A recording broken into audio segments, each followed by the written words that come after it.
Roses everywhere. We'll talk about varieties you might want to try after this.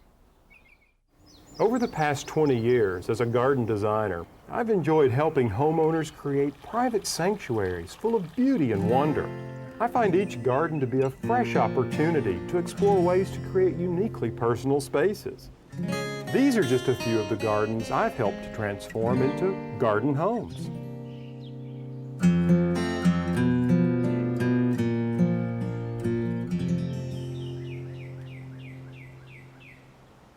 Hi, I'm Alan Smith. Welcome to the Garden Home, a show about garden design and blurring the lines between inside and out. Hey, it's spring, can't you tell? Look at these roses, they're bursting forth with bloom. This is one of my favorites, Russell's Cottage, and there are many of them in my garden, such as New Dawn, Iceberg, Ballerina, as well as some new favorites like Sarah Van Fleet, Crepuscule, Sally Holmes. Now you may be asking yourself, why do I love roses so much? Well, it's as simple as following what I call the 3 R's.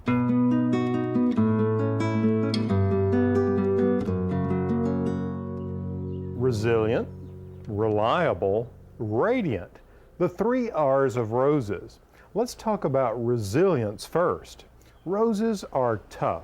I know, we all grew up believing that roses need to be coddled and cared for, and yes, some rose varieties really do need a great deal of attention, but not the varieties that make it in my garden. No, these beauties have better be able to withstand unpredictable spring temperatures, humid summers, as well as drought-like conditions, and even a little neglect from a gardener who sometimes is too busy to prune on time, fertilize like he should, but still expects results when the season rolls around. That's why I turn to these old-fashioned roses. You see, what's great about them is they make a beautiful form in the garden. Just look at this gal. This is Madame Plantier from the 1830s, the late 1830s. And what I love about this plant is that it makes a gorgeous shrub in the garden with beautiful yellow foliage in the fall and these gorgeous, absolutely incredible roses in the spring. It only blooms once, but it's worth it. She is so fragrant. Now, what's interesting about these old-fashioned roses is that they're really tough. You look at these blooms, you think, oh, it's so delicate, it must be really fussy to care for. Well, they're not. Actually, you find these in some very unlikely places, like cemeteries, where they can go years without care. Researchers are constantly taking this tough-as-nails stock and breeding it with newer roses to try to get the best of both worlds. Amazing shapes and fragrance with the resilience of older varieties. So that covers resilience. How about reliable? Probably my favorite aspect of roses is that they bloom year after year after year. It's perennial and becomes a staple feature in my garden, which is a good time to tell you about the different rose forms and shapes I enjoy using. Let's start from the ground up. Here's a low-growing, almost ground cover-like rose called the Fairy, which has clusters of tiny buds that open to a showy pink flower. Shrub roses are ideal for the landscape. I grow Ballerina, which was introduced in 1937, so it's considered a modern shrub rose. But don't you just love the soft pink color and this old-fashioned looking single bloom? This shrub can grow up to 4 feet tall and about 3 feet wide and produces flowers on and off throughout the year. Best of all, it can take a little shade. Now regarding pruning, this encourages the plant to become bushier, so don't hold back. That's really the key to shrub roses, proper pruning. Moving up in height are climbers, and boy do I love using both these in my garden and in the gardens of my design clients. Favorites include Climbing Iceberg, Frau Karl Druski, which is also considered the white American beauty, and New Dawn. This is one I use every chance I get. What a way to punctuate an entrance or soften the side of a building. Just take a look at how we use this rose Crepuscule over the front entry. It's such a robust climber that we've trained some of the runners to run down the side of the house over the basement windows. And of course, here's Sally Holmes, which is just around the corner in this garden, and wow, what a sensation she makes in the garden, trained along this wrought iron trellis. Now, tree roses are a little more trouble, but they can be worth the effort. I've enjoyed growing gourmet popcorn and iceberg tree roses in my fountain garden. Now, during the extreme cold of winter, I try to give these plants some extra protection and wrap them with burlap, and I prune them after they flower to help the plant stay in shape. So, of course, roses are reliable, resilient, and radiant.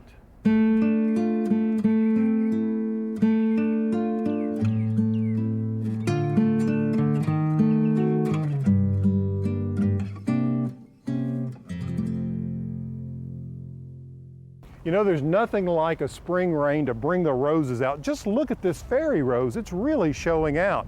But you know, what I've found is that the spring and summer is the time to choose roses, but it's the fall and late winter, well, that's the time to plant them. That's when I've had the best results. For instance, this fairy rose, I planted this one in the fall.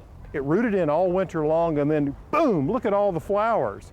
You can also plant in late winter or early spring. Just make sure that you work in all of the appropriate amendments. The reason I avoid the summer, well, it's pretty obvious because you have to really watch the rose and tend it through the hot, dry periods.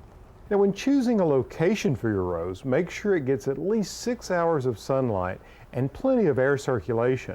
And it's a good idea to have a hole prepared ahead of time because you don't want any of those little fibrous roots to dry out from the wind or too much sun while you're waiting to dig the hole. Now, positioning the rose in the hole is critical, and it depends on where you live. The bud union is the most susceptible part of the plant when you're growing one of the hybrid teas or floribundas. If you live in an area where you have extremely cold winters, you'll want to make sure that you bury that bud union about 1 to 2 inches below the surface of the ground for protection. But in milder parts of the country, you can actually plant it with the bud union about 1 inch to 1.5 inches above ground level. With the plant positioned, I fill the hole with the solution of root stimulator and fish emulsion, and then fill in the soil. Now, your newly planted rose may not look like much now, but you just wait until late spring and early summer of next year. It will be covered with blooms.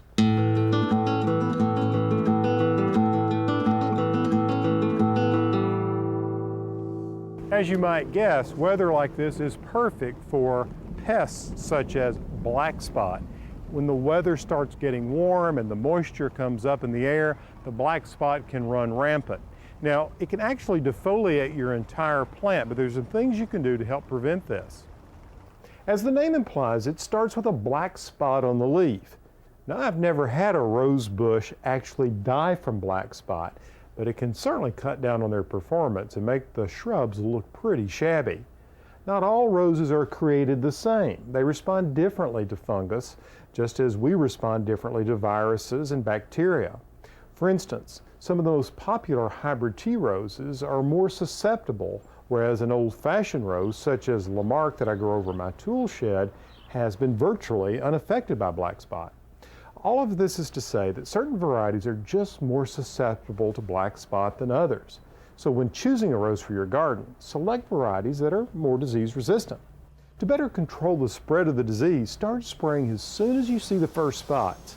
And if the problem has advanced, spray the ground around the plant as well as the stalks or canes to kill spores of the fungus. Now, here are a few roses that I've had good success with in being black spot resistant. Marie Pavier, the Fairy, Lamarck, Caldwell Pink, New Dawn, Pinky, and Catherine Zemay. Now, if you've looked closely at a rosebud in early spring, you may have detected this little pest. This is an aphid, and one of the best bugs that can help you are ladybugs, and you can have some fun with them. In late spring, when the roses are starting to bloom, it's a great time to release a platoon of these aphid-eating machines. Best of all, they're a natural defense. After all, we're all looking for ways to have healthier and safer gardens, and using beneficial insects is a great way to get started. This is especially true when it comes to the foods we eat. Organic commercial farmers are leading the way when it comes to attracting beneficial insects and integrating pest management or pitting good bugs against harmful ones like aphids, mealybugs, or spider mites. One of the ways organic farmers are doing this is dedicating rows along the edges of their fields for habitat to attract these beneficial insects. At Earthbound Farms in California, Mark Marino, the farm manager, tells us more. We usually like to put about 5% of our land on these ranches with this beneficial insect mix, and we do it on the edges because it takes a different kind of care. It also is here a lot longer than some of our crops. We have lacewing larvae, ladybugs, trichogramma wasp, praying mantis. Another type of beneficial insect, which is not a predator, but it does a lot of pollinating of our crops, is the honeybees. Some of the plants that we have in here are the bachelor buttons, baby's breath here. We have some different legumes and California poppies. In a home garden, it's really a nice thing to do because it gives an area for the population of the beneficial insects to increase. Plus, it's so beautiful too that it's actually like having a little flower garden next to your vegetable garden.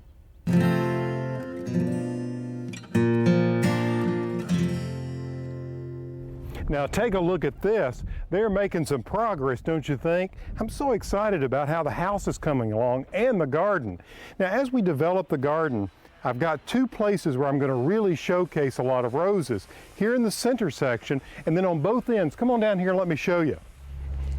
Now here at the end of the vegetable garden, actually at both ends of the vegetable garden, I have this terminus or rondelle. And what I've done here is created a path, a circular path that looks like a donut. And on each side of it, I've planted a bank of Sarah Van Fleet roses. Now the design intent here is for these girls to all knit together and make a massive hedge that will grow 6 feet high here. So when you walk into this garden, there'll be a wall of pink flowers and this gorgeous foliage. Now what I like about this rose is that it's been around since the 1920s. It's very disease resistant, incredibly hardy, meaning it can take cold temperatures, and you wouldn't believe the fragrance. She's been blooming for over 2 weeks with no signs of stopping. Now, as an accent plant, I've bordered the edge of this walk with catnip, so we'll have a froth of lavender blooms throughout the growing season.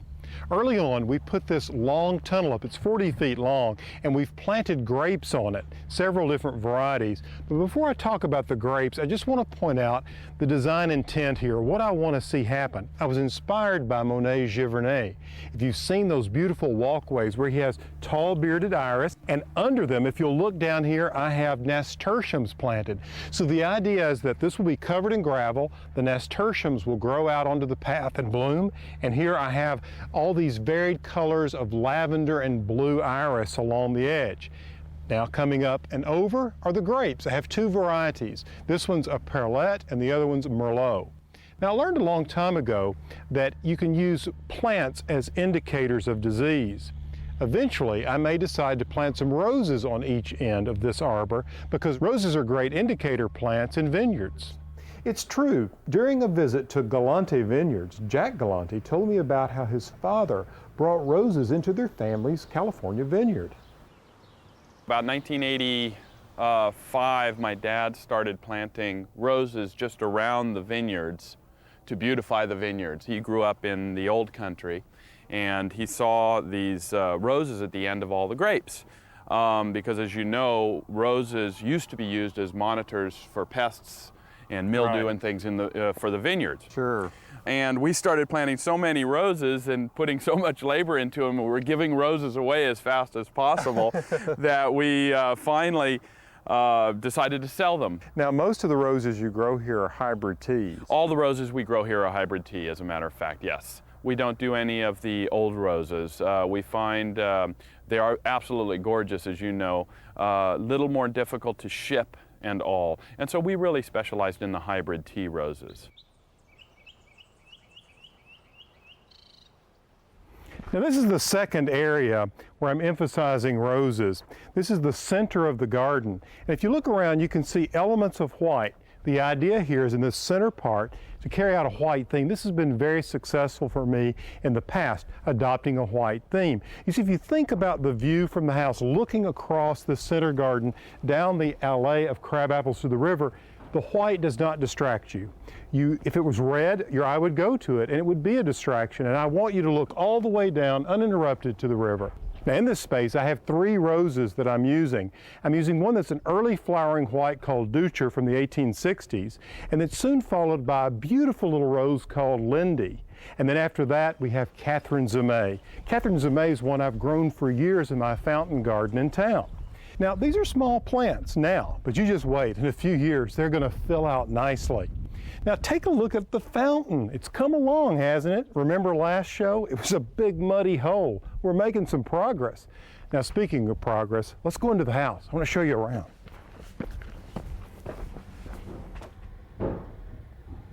Okay, let's shift our attention from these roses to brick. But first, take a look at the house. It's really coming along. It's in the dry, finally. The back porches are coming along. They're putting the flooring down. The studio kitchen and studio craft shop, well, it's coming along really well. And the front porch, finally we have stone piers with a floor coming on the porch. Soon it'll be time for brick, of which I'm very excited about. These brick are absolutely gorgeous. They're very traditional looking in that they're made in wood molds. So they're going to have a certain irregularity to them. The thing about brick that's so nice is it's really a green product. They will last a lifetime. It's a very recyclable material. Usually brick is acquired in the region it's made, so there's not a lot of expense in the transportation because you're basically buying it in the same region, so you cut down on fossil fuels.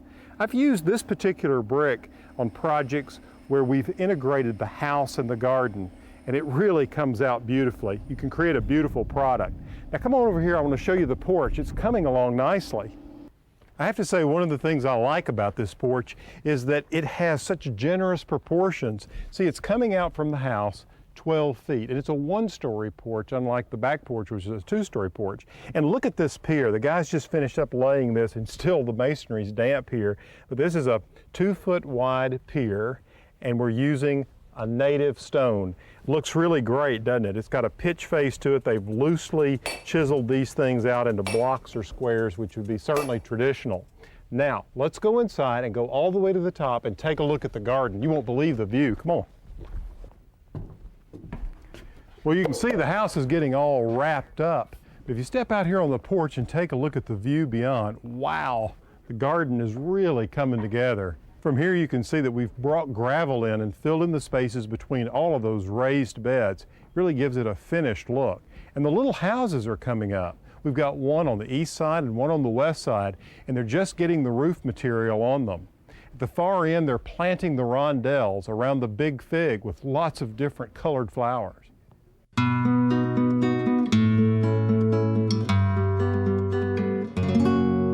Now, you can't have all these roses in bloom and not take an opportunity to pick them and bring them inside. My friend and flower arranger Susanna Gamble of Carmel, California, shares with us a rose arrangement that she's putting together for a harvest-themed dinner party. Susanna, how long have you been arranging flowers? I've been arranging flowers all my life, but we've been doing the flower farm for 18 years. Really? Has it been that long? It's a long time. Gosh, it's a gorgeous place. Thank you. And that really leads your designs, doesn't it? The farm and what's blooming at any given time. Right. We specialize in garden roses. I got addicted somewhere along the way to garden roses. They're so wonderful. What kind of arrangement are you creating today? Well, it's for a party tonight, and it's a bountiful harvest. Wonderful theme. Some of the fruits that we have here, these are grapes, Zinfandel grapes. These are blackberries. We have a few pears left and some apples. What about some of the flowers?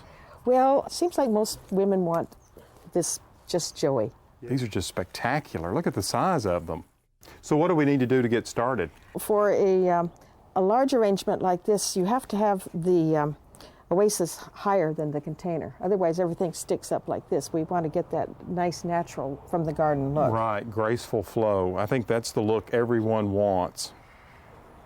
And so, since we're going to be using heavy apples and things, I've secured this with some of this bowl tape. Now, do you use any rules of thumb in creating these for a dinner party, like keeping it low so people aren't hidden behind all the foliage? Right. I don't have my measuring tape here, but you shouldn't have it any higher than 12 to 14 inches so people could see over the top. And you're going out with it, making it a long rectangle to follow the shape of the table. That's right. Now, this Lazy Susan that you have this arrangement sitting on, I can see is very handy. And of course, the little stool, it allows you to work on the arrangement with these long, elegant wisps. Right, and too, it allows me to sit down and view it like I am a guest at the dinner table, talking to the person across Yes, you don't the way. want it to crowd the view. Now, these flowers, I mean, I just can't believe it. Your husband, Carl, grows all of these roses. He does. Boy, aren't you lucky? I have the best life that anyone could have. Well, he does a magnificent job. I just can't get over the size of those roses. Now, from the largest rose, you move to an intermediate size and then eventually a smaller rose. That's right, just like the bush grows them. The little buds are up higher than the full-blown, Yes. and then the ones that are, well, that would last about 3 or 4 days in the vase are next. And then your big full-blown, they're about ready to fall. Lower, right. And just following nature, following the garden. So now you're adding how many of these intermediate-sized roses? 5, 7. About 5, 7, yeah. What's next, Susanna? Well, I guess I need the container. All right. Lift it up. Oh, it's just beautiful. Get those grapes to hang over. Okay, I'll hold them out. Look at that. I see how the fruit has completed the fall harvest theme. It's beautiful. Thank you.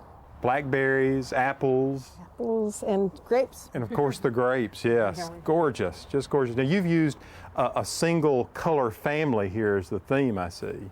Yes, I wanted to keep it simple, so it wasn't distracting. You'd see the roses and the fruit. Right. Oranges, terracottas, and some purples and a little pink. Yeah. Marvelous, marvelous. Susanna, this is just magnificent. What I love so much about your style is that you use so much diversity from the garden. Thank you so much for sharing this with us. My pleasure.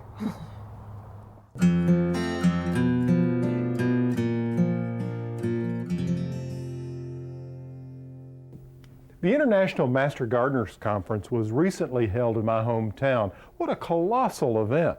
Many local gardeners, such as Fritz and Connie Hollenberg, opened up their gardens for them. We first visited their garden back in the winter. You know, this is a great time to get the idea of the bones or the framework of a landscape or a garden. The style of their home has a strong Cape Cod influence, and you can see this with the shingles that make up the siding of the house, which create a beautiful backdrop to the garden in any season. Then as the days became longer and warmer weather set in, the garden came alive. The deciduous trees in the front filled out and shaded the house. The azaleas bursted forth with white blooms. And the stone terraces, which outlined the garden so prominently in winter, began to blend naturally into the landscape with the help of ferns and Solomon seal. The beds along the shady pathways that were once barren suddenly were filled with hosta and hydrangea. Throughout this woodland garden, the Hollenbergs have placed arbors which serve as handsome visual focal points, and the containers that remained empty throughout the winter months were brimming again full of splashes of color. Connie Hollenberg commented on how she and Fritz have changed the types of plants that they grow now that they're retired and now that their garden is nearly 40 years old. We've gone from one phase of having lots of roses and lots of upkeep to now, as we're getting older, we have cut back on the number of roses and are only using roses that don't need to be sprayed. We don't use any chemicals or pesticides in the garden now. And we're gradually replacing higher maintenance things with lower maintenance things like shrubs and the garden is gradually becoming more of a shade garden. The trees that we planted at 63 and maybe 85 are maturing.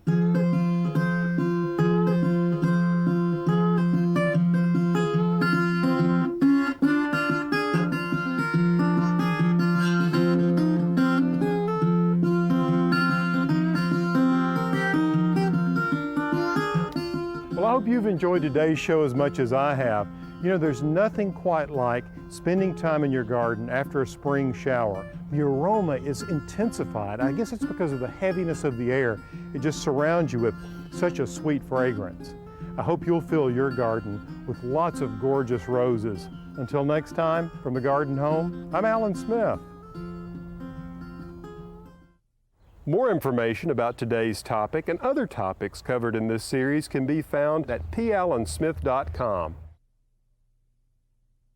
On an upcoming episode of P. Allen Smith's Garden Home. We've got a savory show ahead of us full of great tasting herbs. We'll talk about planting for dramatic results like these, starting herbs from seeds as well as from plant plugs, even taking cuttings. We'll also see the progress at the Garden Home Retreat and get some organic pest control ideas. Looking forward to our next visit in the Garden Home.